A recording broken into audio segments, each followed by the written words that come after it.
Oh, hello. Come in. Take a seat. And welcome to the Tainted Tavern. Can I get you a drink? Come into the Tainted Tavern, come sit a while for free.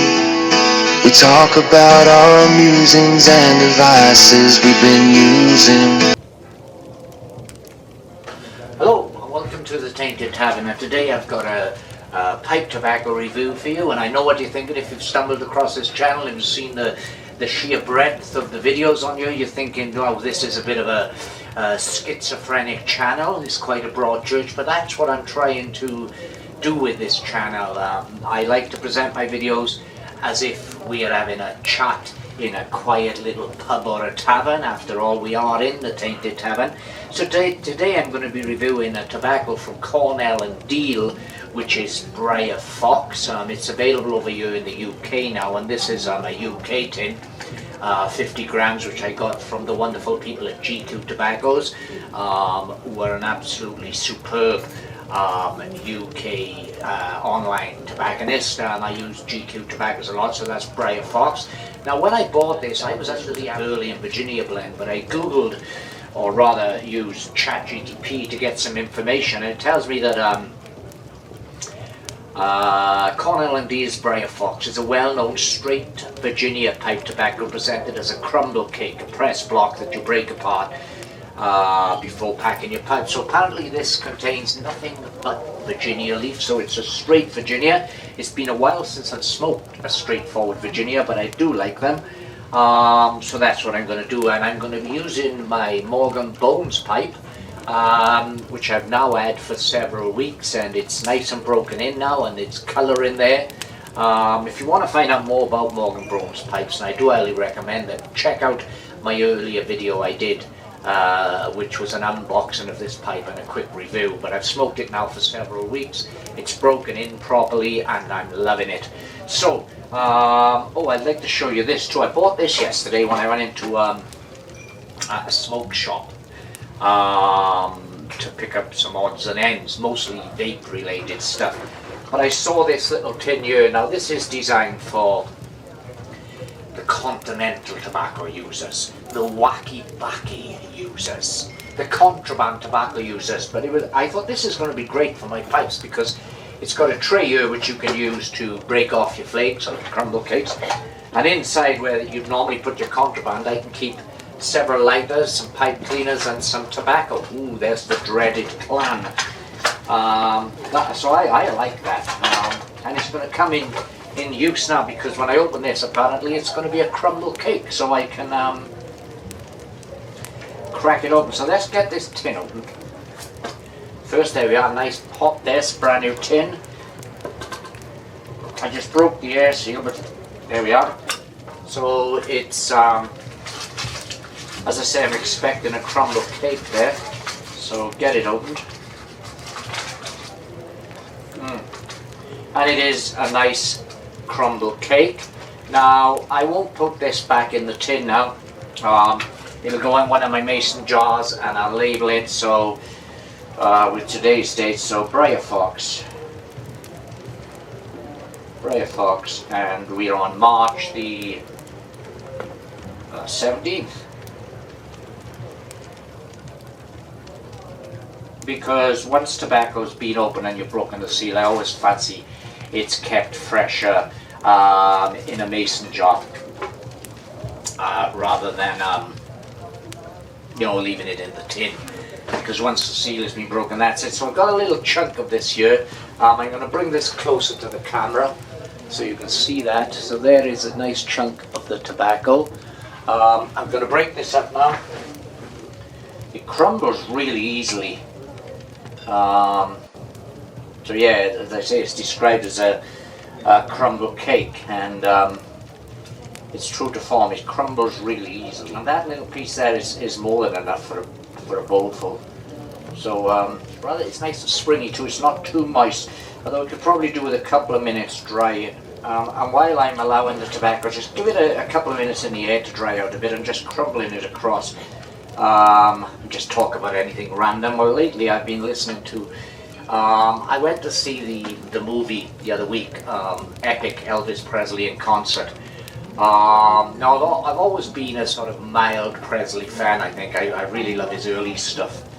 And after seeing that film, I've started rediscovering a lot of what I come to think of as roots rock and roll music. That's early rock and roll music, and of course rock and roll music developed very much from the blues. Now, I bought a nice CD this week, which was 5 classic albums on 2 CDs, and we've got 5 albums on here, all from the early days of the rock and roll era. And the albums are Johnny Otis Rock and Roll Hit Parade Volume 1, Freddie Bell and the Bell Boys Rock and Roll All Flavours, Well Now Dig This by the Geordie Mars, Richie Valens, and here's Larry Williams.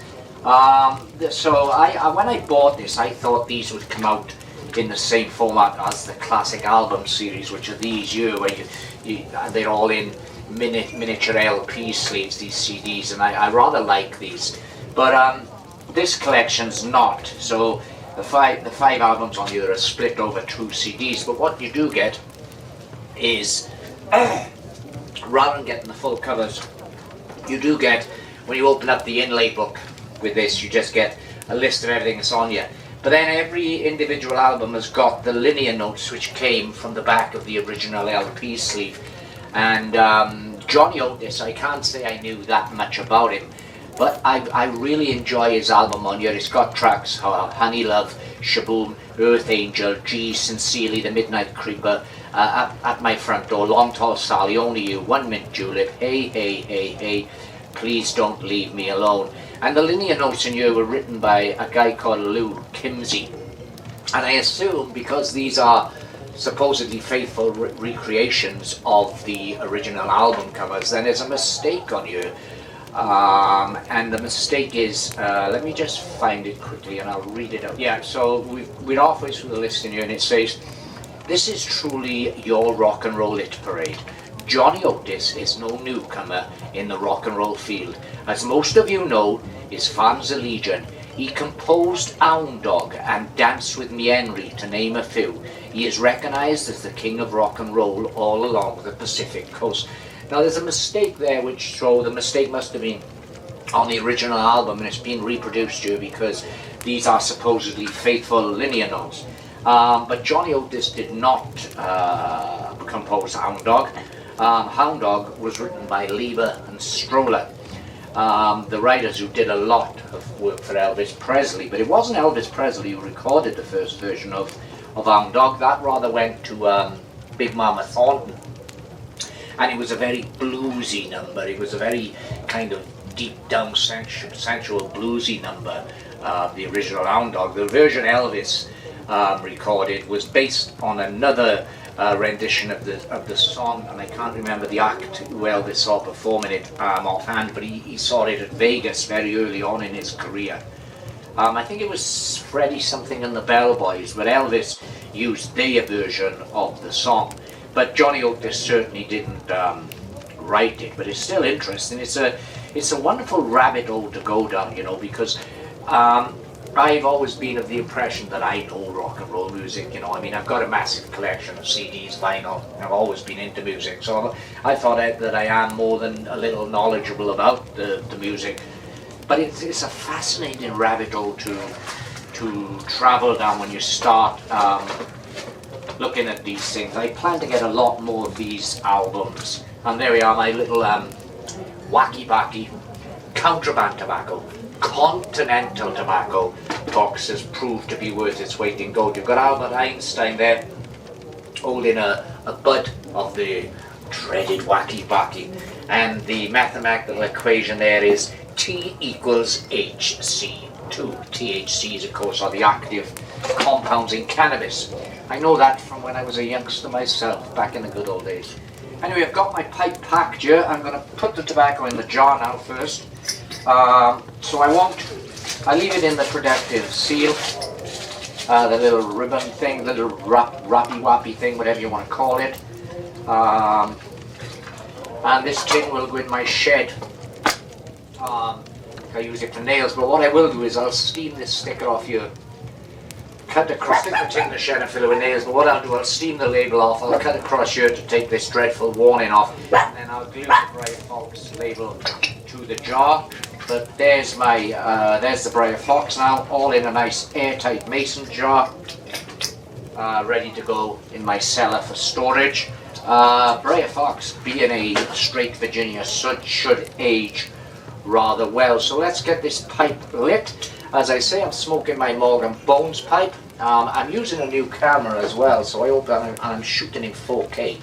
So hopefully the picture's really clear for you. But I've got to get some sort of. It's quite a good camera. It's a Nicotine P1000, but I've got to get some sort of remote control for it so that I can zoom in and out as I'm talking, as I'm doing the review, because I'm looking straight at the camera now, which is mounted on a tripod.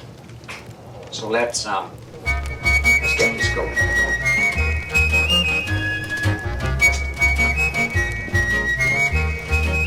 So there's the charring light. As I say, it's a straight Virginia tobacco.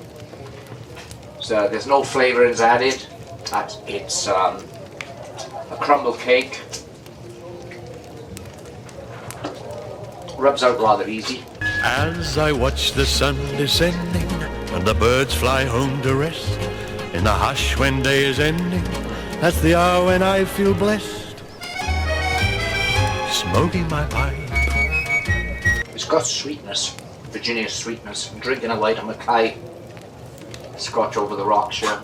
I think the reason that I was convinced that this was a Virginia burley mix is because I think I was getting confused with Briar Rabbit, which was a mix that used to come from Sutcliffe tobaccos, and that was Virginia and burley, whereas Briar Fox from Cornell Diehl is a straight Virginia. Rather nice artwork on the tin, although it's ruined in the UK with this silly warning. But the character, the Briar Fox, looks a lot like the fox in Robin Hood, the Disney's version of Robin Hood. I hope you can see that.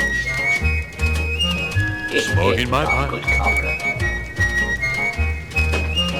Like a whisper through the cornfield comes a gentle evening breeze. At the doorway of my cottage I recall all memories. So it is very sweet, first off, very, very Virginia, grassy, sweetness, like molasses sweetness. Smoking my pipe. Smoking my pipe. Though If it's not my little dog barking, it's the big dog.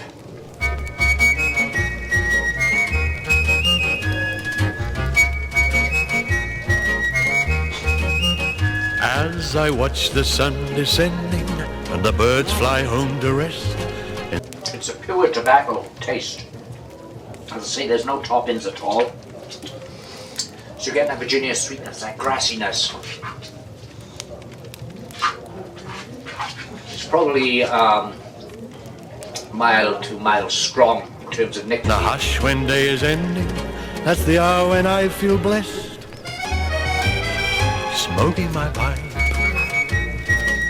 I better change the label on here because I've written 17 and MA to signify March, when I could look at this in a year or two and think it signified May. So I'm just going to add the RCH, so it now says Briar Fox 17th of March 2026.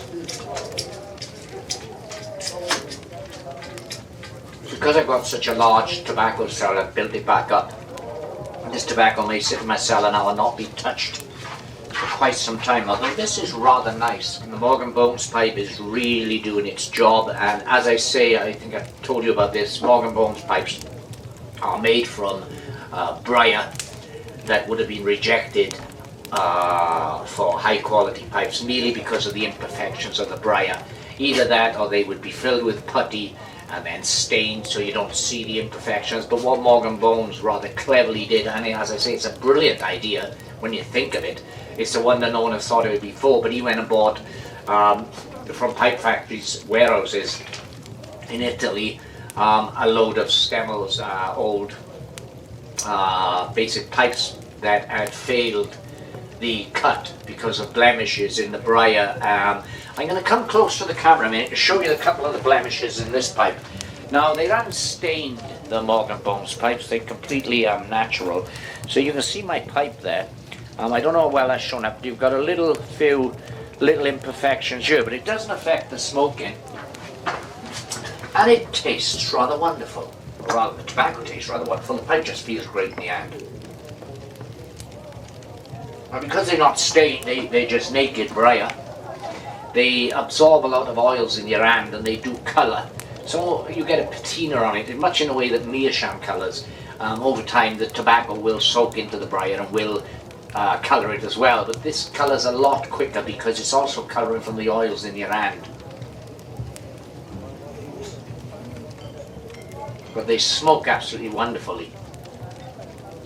This Briar Fox is sweet, grassy, hay. But then of course Cornell and Diehl are a quality blend in ours, aren't they?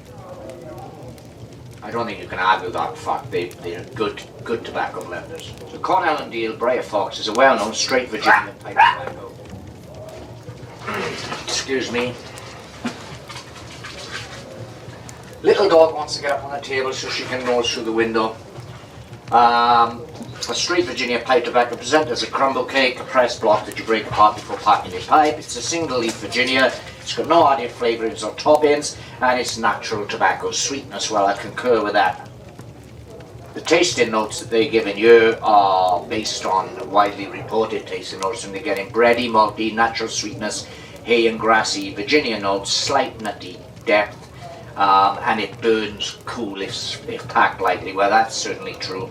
Although I'm getting that familiar grassiness that you get from Virginia's, not for the sweetness.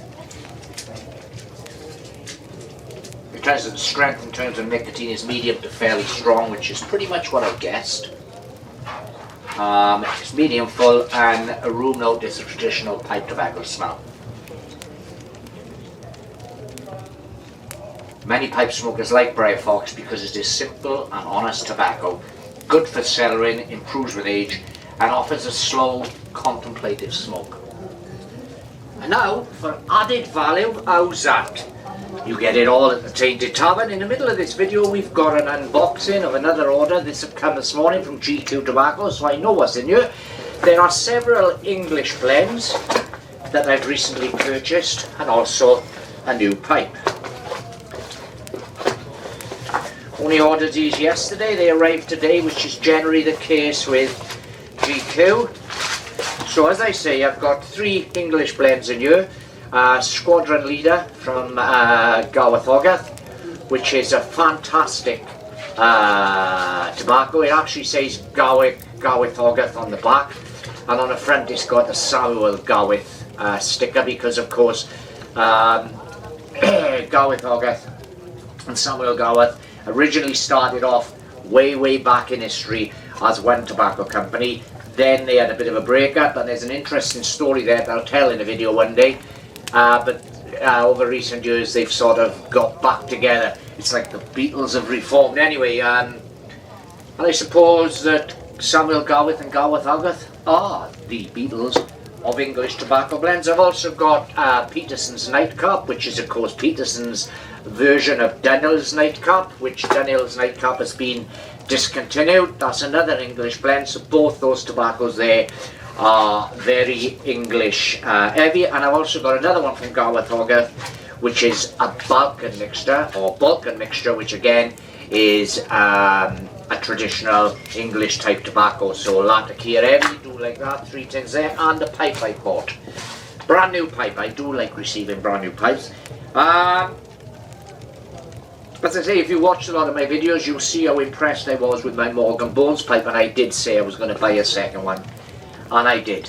And so I bought a second Morgan Bones pipe, and this is going to be interesting to see, because as I say, with Morgan Bones pipes, they're quite unique in that the briar used as imperfections. And it would be filled with putty and so forth by traditional pipe manufacturers to hide those imperfections, and then sold at a vastly inflated price.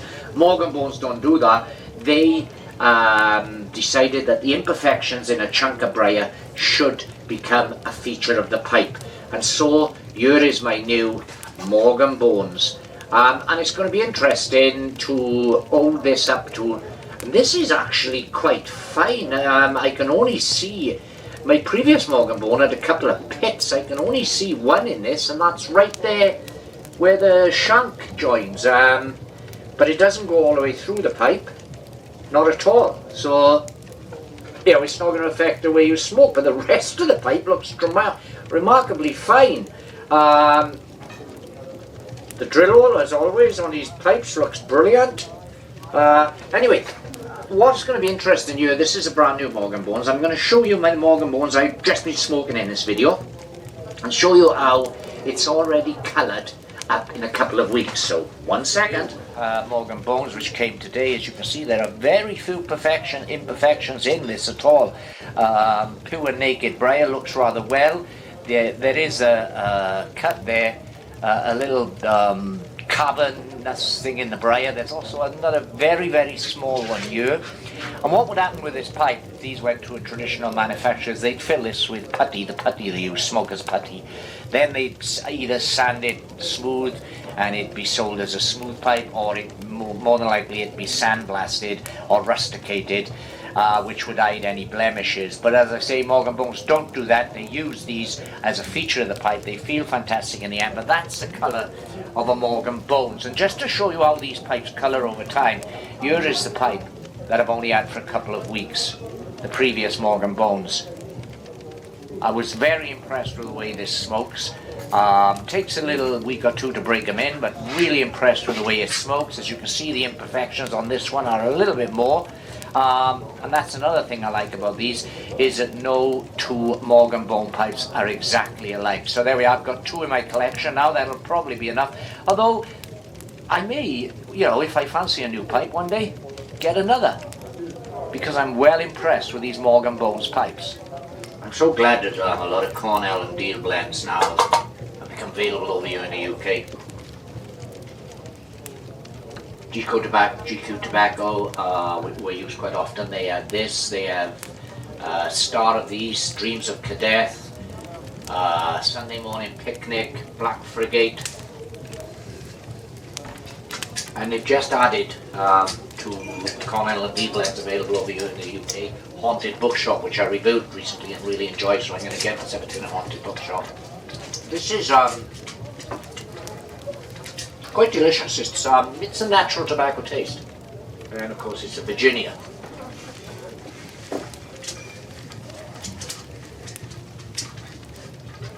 With no toppings, no flavourings.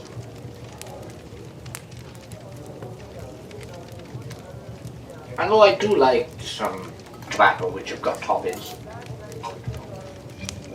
It's nice sometimes to just sit back and enjoy a pure tobacco taste.